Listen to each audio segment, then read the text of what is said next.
de l'eau. Être le psychologue et le sculpteur de l'eau. Étudier ce cœur de l'eau si transitoire, ce cœur de l'eau souvent malade et sans mémoire. L'eau si pâle, on dirait une sœur du boulot, par le phare du couchant à peine un peu rosé. Mais, dormante, elle rêve à d'orageuses mers, et, somnolente, elle est la grande névrosée, en qui se plaint sans cesse un écheveau de nerfs. Fil caché, fil souffrant ramifié en elle, et qui parfois en des frissons, du remous, crispe sa nudité d'une douleur charnelle.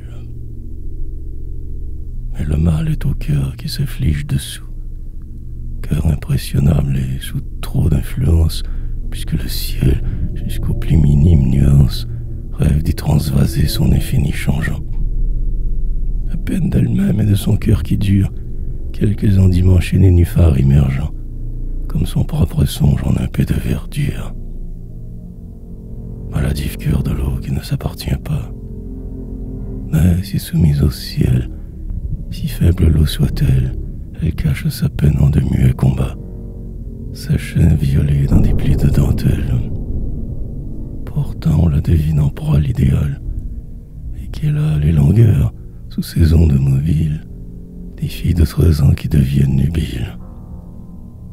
Et l'on dirait aussi que, parmi l'eau, le mal, mystérieux d'une puberté s'élabore, trouble, frisson, pâleur, et moi d'on ne sait quoi, quand chaque nénuphar comme un sein vient d'éclore, c'est un nouveau-né, tout gonflement qui se tient quoi.